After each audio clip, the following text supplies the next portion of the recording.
Hey, you.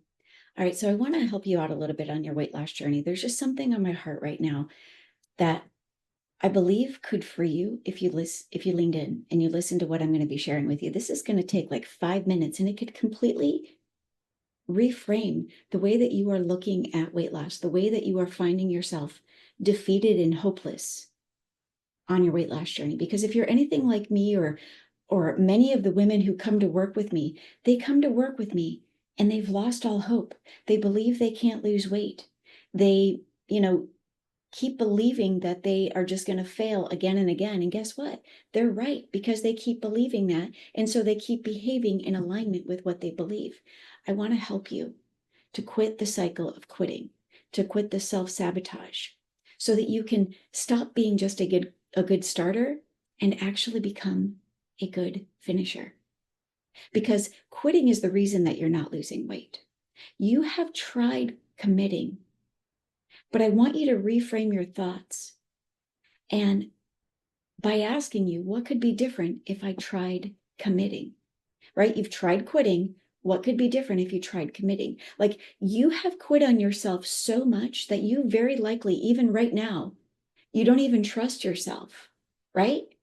But what if you began committing to yourself as much as you do all of the other things that you commit to in your life, that you commit to in your life with relative ease, right? Like think about it.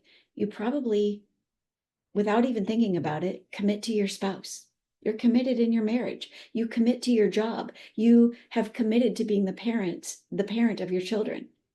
You've committed to your faith. You've committed to your friends, even though some of them you probably should not be committed to, right? You've probably even committed with relative ease to your favorite Netflix series. So, what could be different in your life if you began to commit to yourself? Like you began committing to yourself, if you began to commit to who you're becoming, if you began to commit to, what if you began to commit to your potential? What could be different then? Right? Like you very likely are not able to commit to any diet right now because you are anticipating failure. You've met yourself. You know you can't be trusted around temptation, right? You don't trust yourself anymore. You're just at that point. But what if you anticipated success in weight loss? Think about that. What if I said you're allowed to commit? You're allowed to anticipate success. Would that pull you forward? I mean, can you imagine how differently you would show up on a daily basis if you anticipated being successful in weight loss more than you currently fear failing again? Like you anticipate failure because you can easily get a vision of your failure. Like you have several successful memories that you can easily grab in your mind's eye. You can grab all of these memories that you can just repeat, that you can play out again and again at any moment because you can easily remember failing. And therefore, with relative ease, you can anticipate your failure. Like you are almost well practiced and good at failing by now. And so, if that's you, I encourage you. I encourage you to consider deciding, because it's a decision, deciding to commit to becoming transformed, decide to change. And then all you have to do is commit to that decision every single day. Don't commit to liking it. Don't commit to need to feel comfortable. No, commit to the daily requirements of the decision that you made to become transformed. And then just start understanding what it's going to take to be transformed. And then all you have to do is commit to doing those things. Don't commit to needing to like it, right? Your desire to wanting to be comfortable, your need to liking the process is very likely the thing that got you to the point of not being able to commit to your weight loss journey. Am I right? Right? So you have to understand, you have to pick a meal plan and then understand what you need to do daily to be successful in that meal plan. Understand what you need to do daily to commit to those things. Start getting a vision of what it's going to take to become transformed. Start breaking up with all of the time draining commitments that you currently have. And when you break up with the things that you are currently committed to, like watching TV, staying up late, whatever it is, when you break up with those things, you're going to have time to do the right things, the things that you need to do in order to be successful. Because the right things that you need to do, or you need to know what the right things are on a daily basis, and then you need to commit to those right things, as those are part of the decision that you've already made, and this is what you are committing to so that you can lose weight. So here are some things that I want to give you some weight loss tips on.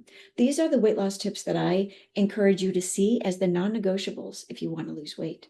You need to drink the right amount of water. You need to value and prioritize your rest. Your hormones will not align without either of these things. You've got to start reducing, if not eliminating, your sugar intake. You've got to eat real food. You need to limit your alcohol. You need to become stronger. You need to be persistent. You need to have self-control. You need to be humble. You need self-discipline. You're going to need corrected hormones and right desires so that you can eat the right things. And that becomes a cycle. You need indulgence boundaries. And you're going to need a little bit of discomfort on a daily basis. And then also, in my humble opinion, and you know this if you've been following me, you need a committed relationship with God. You need committed time in the Word on a daily basis. So in order for you to get from where you are to where you're going, in order for you to get where you are going, to become who you are becoming, to step into that life that is currently waiting for you, you need to commit to what's going to be needed in order for you to have the life that you want. And you might be thinking, oh, that's all well and good, Sherry, but it's hard to envision. It's difficult to commit to something that you can't see, right? Think about how you can commit to a destination when you go on a road trip, when you go on vacation. If you're leaving from Ohio and you're staying at XYZ Hotel in California, you can commit to the amount of time it's going to take to get there because you have a vision of where you're going. Every single day that you're not there yet, you look forward in anticipation of getting where you're going. The hard work becomes worth it.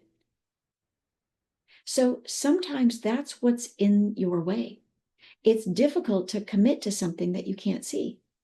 You can commit. I mean, think about your failure. You can commit to your failure because you can remember failing. You can get a vision of your failure.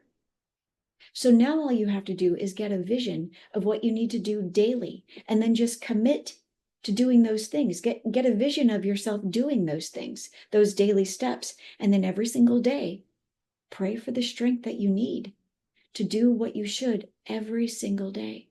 And then all it is walking by faith, not walking by your flesh's every urge, every desire, even for comfort or for ease. And then you just do what you should.